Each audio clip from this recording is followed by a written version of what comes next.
Baik, terima kasih atas kesempatannya. Perkenalkan, nama saya Andi Rizkanti dari kelas M211 dengan NIM 21040702013.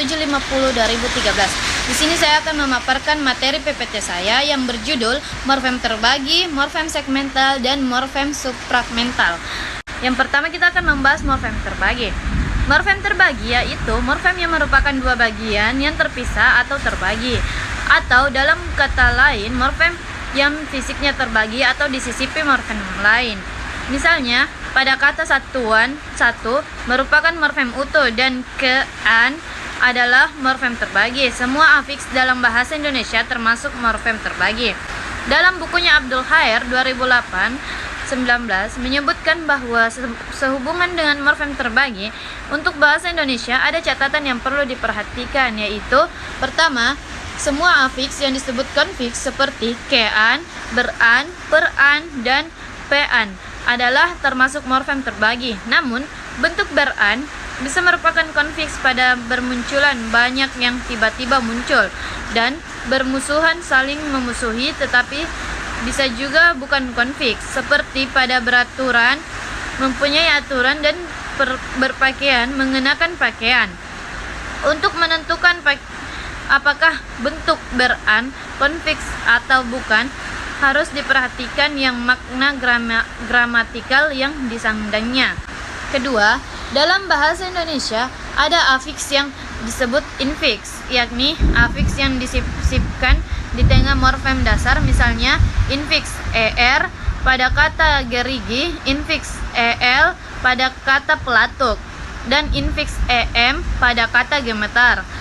Memang dalam bahasa Indonesia, infiks ini tidak produktif, tetapi dalam bahasa Sunda, morfem infiks ini sangat produktif. Artinya bisa saja dikenakan pada kata apa saja. Baik, materi selanjutnya yaitu morfem segmental.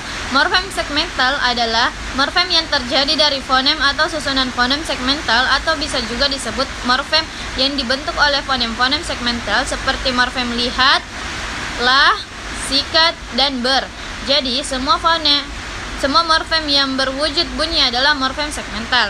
Sebagai contoh, morfem rumah dapat dianalisis ke dalam segmen yang berupa fonem r, u, m, a, h. Fonem-fonem itu tergolong ke dalam fonem segmental, oleh karena itu morfem rumah tergolong ke dalam jenis morfem segmental. Baik, materi selanjutnya yaitu morfem suprasegmental. Morfem suprasegmental adalah morfem yang terjadi dari fonem suprasegmental.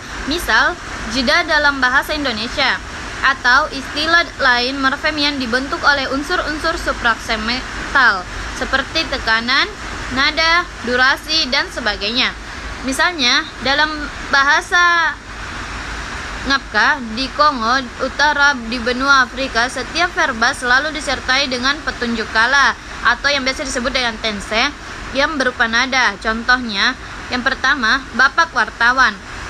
Bapak strep 2 wartawan. Yang kedua, ibu guru. Sekian materi yang dapat saya paparkan.